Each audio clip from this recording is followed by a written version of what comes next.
প্রিয় বাবা, কতদিন হয়ে গেল তোমার স্পর্শ পাই না, কতদিন দেখি না তোমায়, কত রাত দেখি না তোমায়, সে খোঁজ কি তুমি রাখো?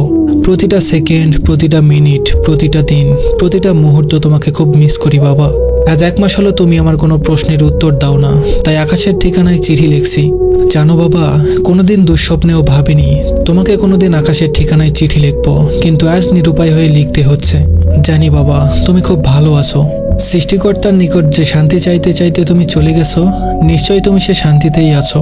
তাই তুমি একটাবার স্বপ্নেও দেখা দাও না, আর আমার শত শত প্রশ্নের কোনো উত্তর দাও না।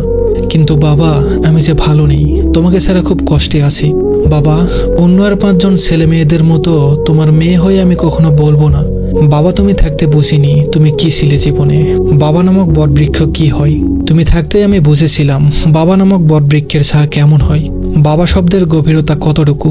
পৃথিবীতে সবচেয়ে অমূল্য সম্পদের নাম বাবা, তাই আমি আমার কর্তব্য পালনের চেষ্টা করছি মাত্র। কতটুকু পেরেছি তা তুমি ভালো জানো, সেটা আমার জানার দরকার নেই। আমি শুধু জানি আমি ব্যর্থ সন্তান, কারণ আমি তোমাকে ধরে রাখতে পারিনি। সৃষ্টিকর্তার কাছে সবসময় একটাই জিনিস চাইতাম, আমার মৃত্যুর আগে যেন তোমাদের কারো কিছু না হয়। কিন্তু সৃষ্টিকর্তা আমার কথা শুনলেন না, তিনি আমার আগেই তোমাকে নিয়ে গেলেন। বড্ড অসময়ে তোমাকে হারিয়ে ফেললাম।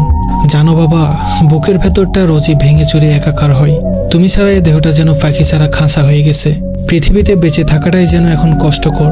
কেন এত রাগ করে আছো বাবা? কেন কোনো প্রশ্নের উত্তর দিচ্ছ না? কেন পূর্বাভাস ছাড়া হুট করে কেন তুমি ফাঁকি দিলে?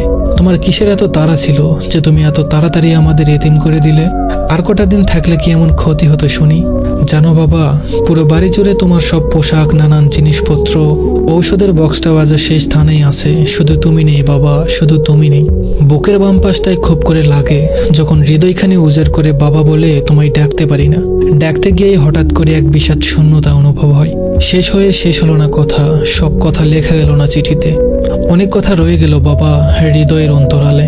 তোমার অনুপস্থিতি আজও আমি মেনে নিতে পারি না, আর ভবিষ্যতেও কোনোদিন পারবো না।